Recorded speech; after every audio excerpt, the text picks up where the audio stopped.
This is a conversation I have all the time. People are like, I burn out really easy. I am a delicate little flower, and so I can't have my goals. And I always just want to like shake people a little bit and be like, that is absolutely not true. You need a different strategy. Need a different system. You need a different map.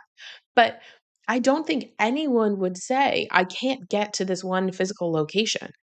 It's like, I might not know how to get there. I just can't get there in this body, in this mindset, in this frame. And so I need to make some changes. I need to look at different things. Welcome to the Advanced Women's Health Podcast, where we empower women with the latest insights and advice on holistic health. From cutting-edge medical research to practical wellness tips, our mission is to help you thrive at every stage of life. Join us as we explore topics ranging from hormonal balance and reproductive health to nutrition and mental well-being. Whether you're seeking solutions for a specific health concern or simply want to enhance your overall wellness, you're in the right place. Let's embark on this journey to better health together. This is the Advanced Women's Health Podcast. Hello, everyone, and welcome back to the Advanced Women's Health Podcast. I am so excited to chat with you today about a bit of a part two from the last solo episode I did, which was talking about biohacking and measuring and what devices and tools we can use to get consistent day-to-day feedback. And so today I want to expand on that in three different ways because I really did get three kind of separate questions. One is we're going to talk about the why. So why do we need to do this, right? What is the added value to our lives by looking at some of these things? Two was a question around what we can do to better understand inflammation. Inflammation and hormones is something I talk about quite a bit. And so we look at that and we say, okay, well, why are we not able to monitor inflammation, or what signs of inflammation do we have at home that we could look into? So I'm going to comment on a little bit of a framework around understanding patterns and inflammation. And then really the third one is what high performance health needs to look like. And I'm going to go through these in no particular order because I think all of them are very important. But when I post an episode and consistently get similar questions, it's really something that I'm passionate about diving into. So I'm excited to do that for you today. So let's dive right in. First and foremost, I think when you are using your body like a high performance machine, there are different things that you need to come to expect for maintenance. And I talk about this quite a bit, that if you are driving a high performance car, when you buy that car, when you have those expectations of what it's going to be like to be in it, to drive it, et cetera, et cetera. I'm not a car person, but here we go. But you have certain expectations. And one of those expectations absolutely needs to be that it's going to require high performance maintenance and high performance fuel.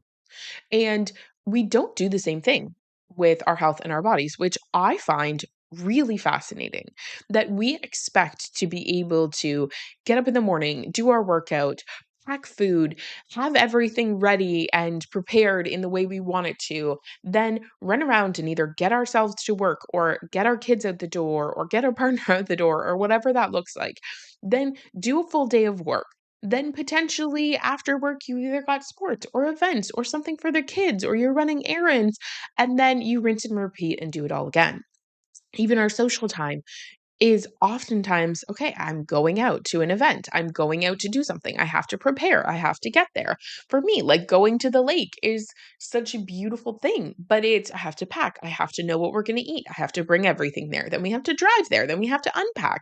So we need to understand that when we expect a lot of our bodies, whether that's high performance output, so exercise, whether that is outputting kids, whether that is working and wanting to accomplish goals, we need to have some kind of feedback mechanisms that we understand when maintenance is required. Because just like a high performance car, you have to be mindful of what you're putting in on a day-to-day basis. And again, we can talk about that, but you also just need to understand the maintenance schedule. It's not like you have it in for maintenance every single day. And so high performance health is very similar to that. We need to understand that if you expect big things of your body, you also have to give it big things. We do not expect our children to be Olympic athletes if we do not put them in lessons. Again, it's what input requires the output. What input is required for you to get the expected output? And we do not think about our health this way. And it is something that is always fascinating to me. If I want to accomplish big things and I am sitting here with unbalanced blood sugar, haven't done my blood work in 5 years, don't know what's going on, don't know why I don't feel good, not moving my body, not being mindful of who's around me, the mindset of those people, etc., then you're not going to get the output you want because that is the high performance fuel. So, when we're monitoring, when we're using these different devices, we have this beautiful opportunity then to look and to say, okay, well, what areas need a tune up? What things are going to be required in order to make sure that I am filling my tank in the way I need to? And again, similar to a lot of different things we've talked about, I don't have time. I don't think you have time to consistently be looking and screening at everything in my body and being like, okay, is this a symptom I need maintenance? Is this a symptom I need maintenance? We need these directional focuses, but we also need something that will stop us in our tracks before we get stopped. We need to understand that things are shifting and changing. It gets so bad that it becomes a disease or dysfunction. These are things that are absolutely critical. And so that's why I love monitoring sleep. That's why I love monitoring HRV, heart rate variability, for anyone who hasn't listened. That's why I love lab work because it gives me these data points that tell me the direction I'm headed. It's again, it's like having a map. And you look and you say, okay, this is the direction that I'm headed. Do I want to go there? If I do not want to go to a certain area in Toronto, then I best not point my directional map there. If I want to go into nature and feel calm and grounded and relaxed and rested and feel like myself, I better point my map there. If you want to head towards hormone balance, then you better point your map there. If you know you're headed into a very high season of stress because they're all seasons, you're going to be traveling a lot or you're going to have a ton of deadlines, then you need to understand the map that is going to get you there in a healthy way. If you want to gain a ton of muscle, you don't just run a marathon. You don't just go and say, okay, you know what? Today I'm going to just lift a couple weights at the gym. You create a system and a plan and a structure. So, the reason why I think this is very important is not just because we need to have these feedback mechanisms for our stress responses, for our sleep, et cetera, but also because I believe that there is a component of expectation around inflammation when you are in a state where you expect a lot of your body. And when I say high performance, like I'm not talking about CEOs and Olympic athletes. I am talking about moms who are trying to work an 8-hour day. I am talking about people who are trying to, they again, they may not be moms, but they are trying to achieve big goals in all aspects of their life. And so that requires you to do something very different than someone who is again, going to work, checking in, checking out. They have nothing else going on in their life. They're not trying to achieve big things. Now, we all hit that at different points in our life, and that's totally fine. I'm not saying everyone needs to have a big goal every moment of their life, but if you do, it's going to require something different. And I think so often we think that we just can't have it because our body can't handle it. This is a conversation I have all the time. People are like, I burn out really easy. I'm a delicate little flower. And so I can't have my goals. And I always just want to like shake people a little bit and be like, that is absolutely not true. You need a different strategy. Need a different system. You need a different map. But I don't think anyone would say, I can't get to this one physical location. It's like, I might not know how to get there. I just can't get there in this body, in this mindset, in this frame. And so I need to make some changes. I need to look at different things. And like, not many people are going to say, I'm going to walk a 6-hour distance, right? Again, we look at that and we say, you need something different. You need a car. You need this. You need that. You need a different hormonal plan. So I think when you're in a high performance body, to come back from that little aside, you absolutely need to expect that there is going to be a certain degree of inflammation. There's going to be a certain degree of oxidative stress, right? Or that cellular resting. You need to expect that. And why do I say that? I say that because we know that norepinephrine and epinephrine, which can be very good stress responses, right? Our fight or flight response can be very protective. We know that cortisol both have immense impacts on the immune system, which again makes a lot of sense. If you're stressed out, if you're running for your life, the low grade infection in your body is not necessarily a huge concern until you slow down. It's a life over limb situation. We need to prioritize our resources. And oftentimes, our body does not know how to prioritize resources efficiently because it doesn't know that you are running the long game and not the short race.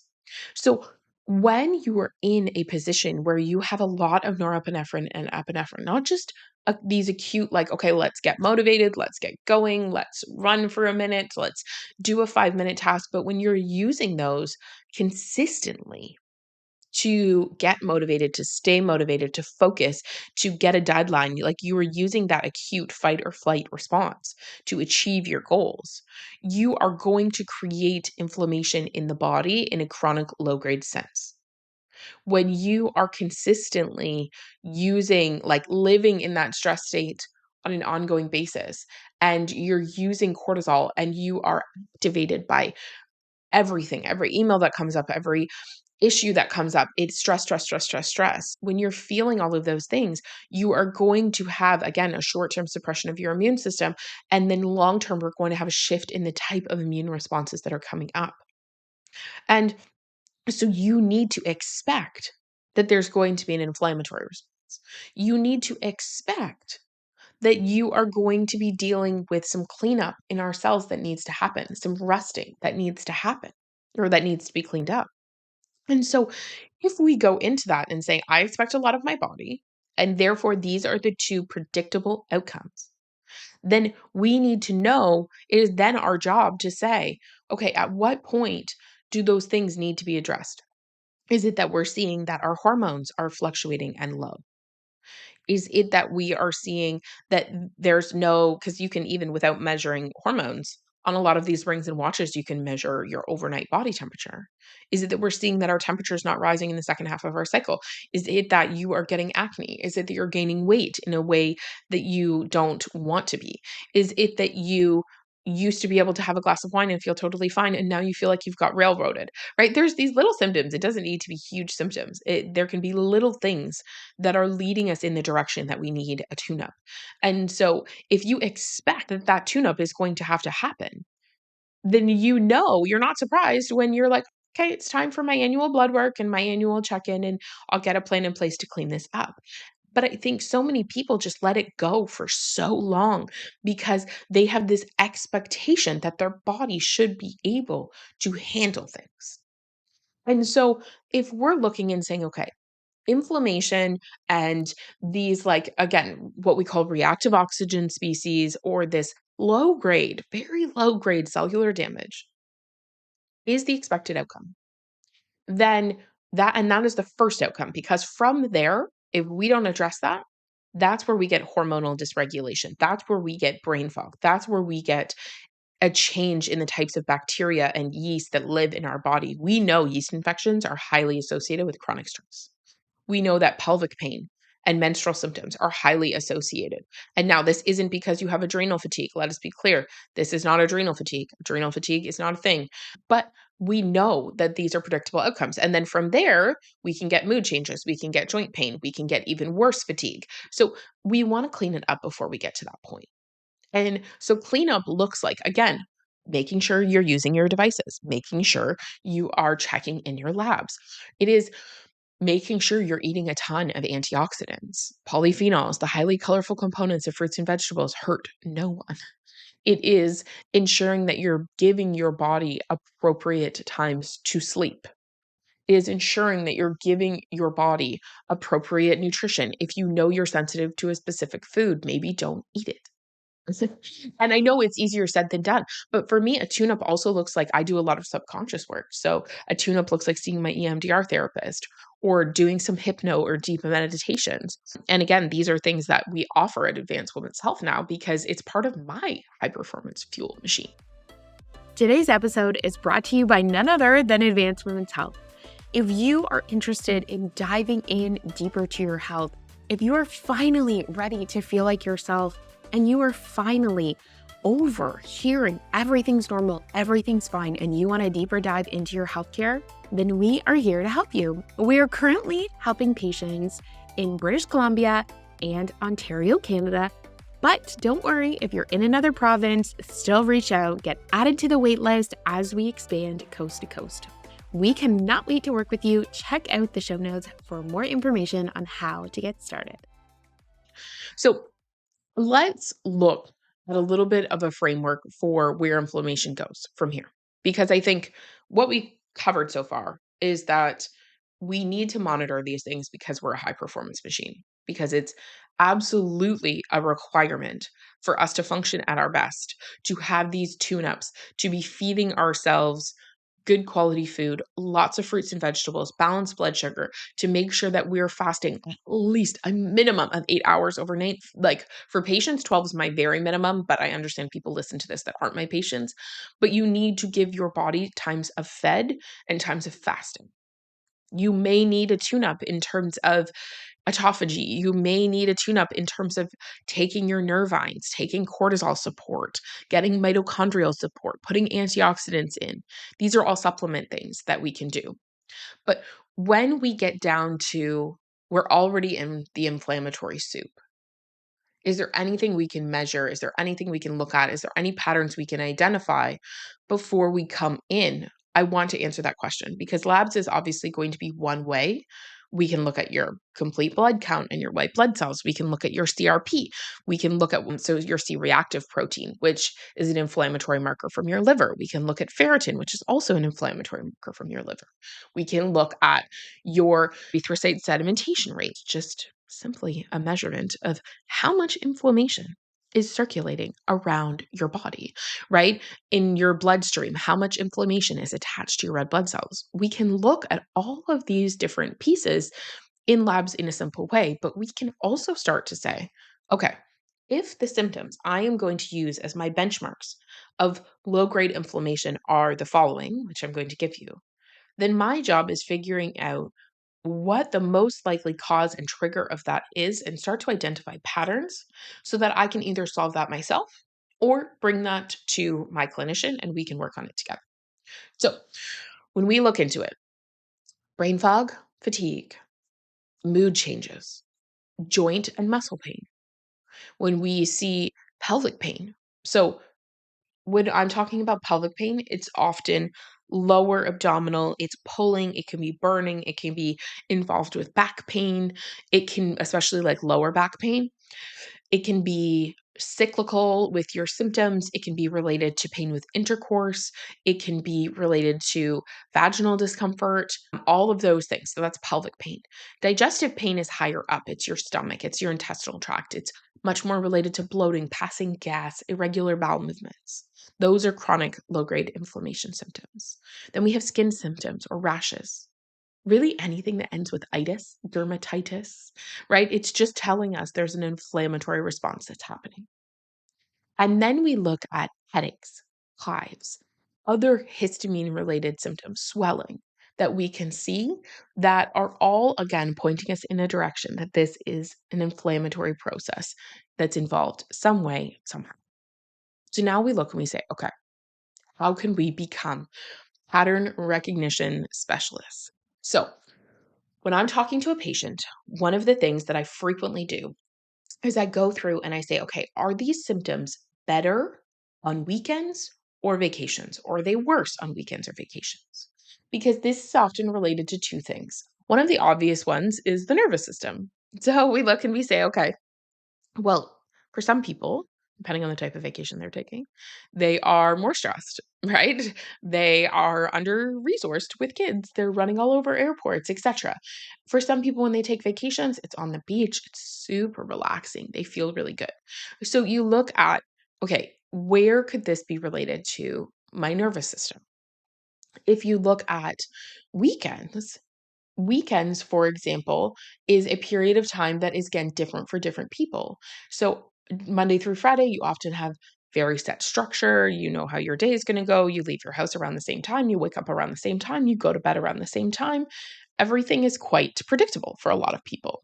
And so, if that's the case, and we're running this predictable cadence, there's a lot of things in our life that love a predictable cadence, right? Our nervous system and our stress response, but our digestion is a really big one as well. For some people, peristalsis, or the action of like contracting your bowels, happens on a circadian rhythm, meaning they need to be awake at 6 o'clock in the morning to have a bowel movement. And if they sleep through that rhythm, they're not going to have a bowel movement, or they're not going to be fully evacuated when they do have that bowel movement. Then they're going to be more bloated, they're going to be more gassy, they're going to be more uncomfortable, right? You look and you see, okay, they're going to be more symptomatic those days that they sleep in. So they might actually sleep in on weekends. They might actually sleep in on vacations. And so that could make their digestive symptoms worse. Whereas if they're more relaxed on weekends and they're more relaxed on vacations because they're not running around like a chicken with their head cut off in the morning, then they might actually have those fully evacuated bowel movements. They might have less symptoms. So it's really important that we look at, is there a relationship between these symptoms? Then we look and we break down, okay, do your symptoms change dramatically day to day, even though you're eating the same foods? This is really critical because oftentimes people come in and they think they have a food intolerance. So they're like, okay, Dr. Sarah, I have a food issue. I don't know what food it is. I can't figure it out. I feel like my gut symptoms are all over the place. My skin symptoms are all over the place. I'm swollen, I'm rashy, I'm bloated, and I just can't seem to figure out what the food is. So then we ask questions and we say, okay, well, if you are batch cooking and you're eating very similar foods Monday, Tuesday, Wednesday, Thursday, and you're feeling dramatically different symptoms, it has nothing to do with the food. It has to do with your immune system. It has to do with the bacteria that's in your gut. It has to do with viruses. It has to do with something else. So we need to modify those factors. Now, if you are feeling totally fine on Monday, Tuesday when you eat those foods, but by Thursday, you're foggy, you're swollen, okay, well, the fermentation process has started on those foods. And so now we're in this situation where chances are we are actually dealing with some histamine issues. And it's not the food itself, it's how the bacteria are interacting with the food. So the moral of the story is, if you have more than 3 foods that you think you're reacting to, chances are we have this loss of tolerance, meaning your immune system is not able to actually figure out if a food is friend or foe. Your immune system is in way too much contact with things it shouldn't be because we have issues with the lining of the gastrointestinal tract or something along that lines.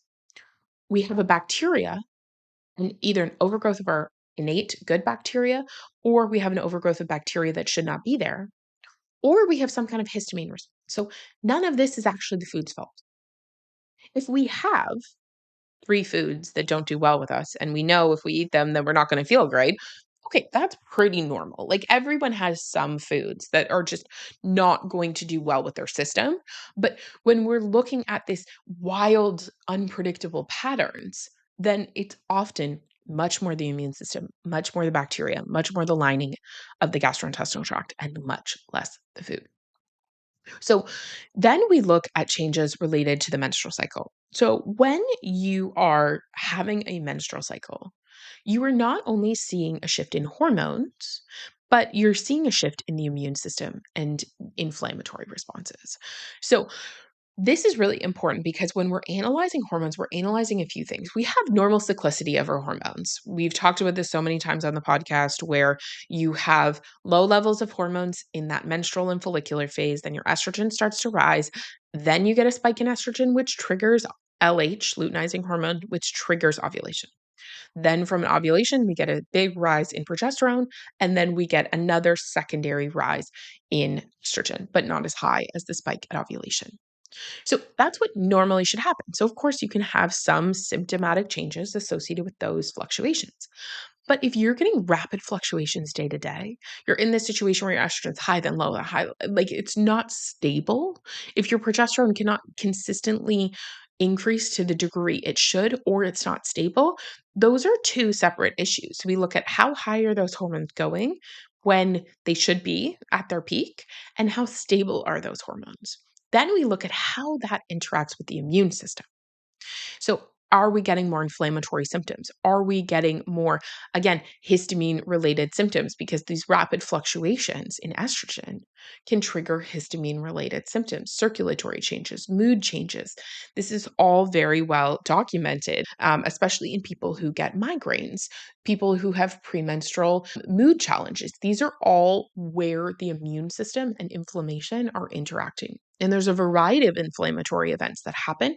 It's not just related to histamine, but there's so many arms of the immune system, we can't get into all of them. But we have to look in those situations and say, is this a consistency issue? Is this a peak issue? Or is this the immune system? The hormones are doing what they should, but the immune system is responding in an inappropriate way. We also get, again, similar changes with things like the vaginal microbiome, with the gut microbiome. We know that they are responding to hormones, and this can be in a very positive way, or this can be in a very negative way. So, for example, a lot of people, they'll come in and say, "Oh, I have vaginal discharge, discomfort. I have insert XYZ symptom, pain with intercourse," and it's around a very specific point in my cycle. Or most often they come in and they're like, "I don't know, it happens once or twice a month." And you're like, "Well, is it an ovulation right before your period?" And then they track it and it is. So that's telling us in that situation, estrogen may be totally normal, but it's actually another sign that the types of bacteria that are living there are out of the range of normal. They are not the normal balanced flora that we expect to see. And so around your cycle is another time that we can see inflammation. Then we look at symptoms that occur in specific environments.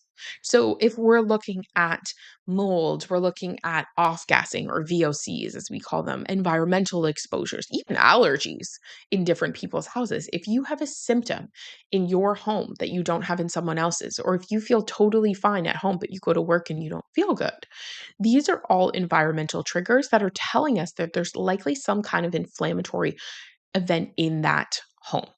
I always say I hate helping people move, not just because of lifting heavy things, but because oftentimes when you go into a new home, there's paint, there's new furniture, there's all of this chemical soup.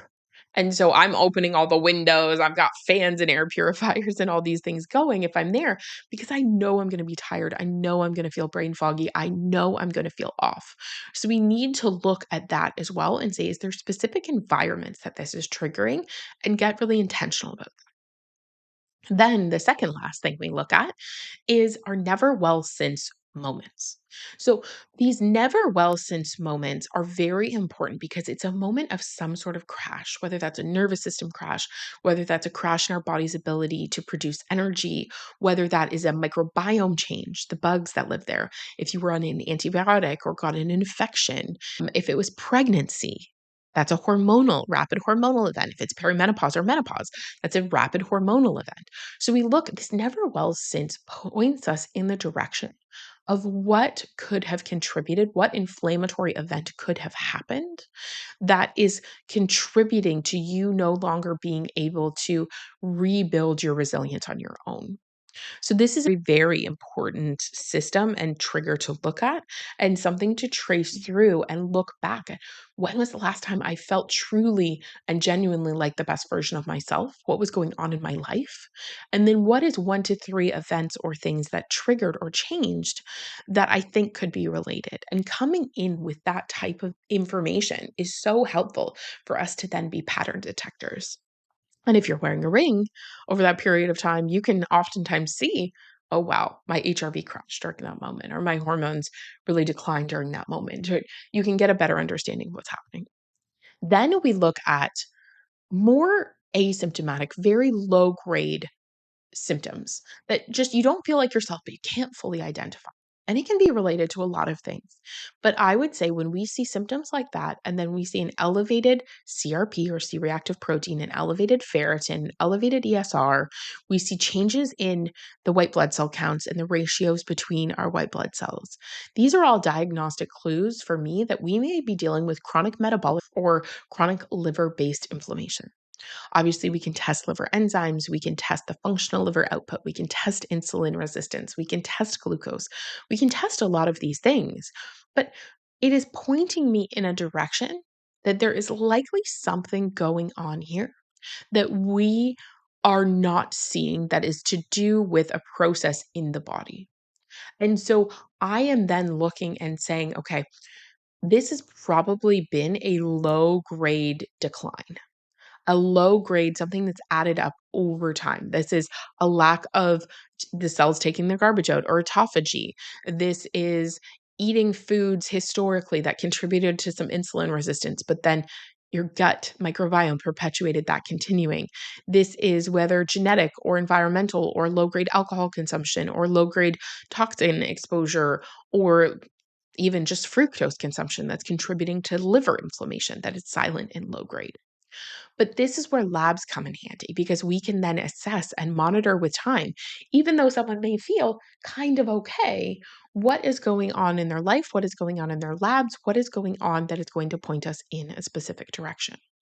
So, the reason I wanted to produce this as almost a part two is because the more that you can use data in your body, whether that's your symptom data or whether that is data related to a watch or a ring or a hormone test, the more we can understand these patterns, the more you can take control of your health, the more you can know the point at which you need to come in and say, something's going on here, something's up, I need to investigate this. The more you can know how to turn things around before it becomes a disease or dysfunction. The more you can not have to worry about inflammation or stress causing inflammation or stress, again, aggravating and contributing to the downturn. I think so many of us hold ourselves back because we're so worried about our resilience and our capacity and what we can hold without thinking, okay, well, why don't we just expand the container? I use this bucket analogy with all of my patients, all of my clients, and I say, the reality is we all have a bucket, and every stressor, every blood sugar dysregulation, every bacterial imbalance, every email you get at work, every event, or every kid related thing, every past trauma is a drop in that bucket. And so most of the people that we work with, their bucket's overflowing. So they can't handle anything. They feel like their resilience is super low because any extra stressor causes a huge amount of symptoms. And so, yes, we can drain the bucket. We can work on all the physical stressors to allow you to handle more mental emotional stress and have more mental emotional capacity. But we can also expand the bucket. We can expand what we can have and hold by looking at our mindset, by looking at our subconscious, by looking at the stories that we tell ourselves, by creating a state where we have a degree of confidence that we know when to drain the bucket, that we know when things are coming up before they become huge issues. You do not need to drive yourself into the ground to stand up tall. And so I wanted to create this episode today to just give you some guardrails. And between the episode I recorded last time and this one, I hope that it will help you develop a degree of confidence that you really can go for it. You can do a lot of things, but you also will then know and understand when to check in with one of your practitioners and say, okay, let's just get a tune up and see where we're at. So I know this is a different type of episode. If you are loving this type of episode, I would love to know. Comment on our Instagram, send me a DM or the Advanced Women's Health Clinics a DM. Let us know that you love and want to hear more of these things, and we will make sure we get them to you. So have a beautiful day, and I will talk to you very soon.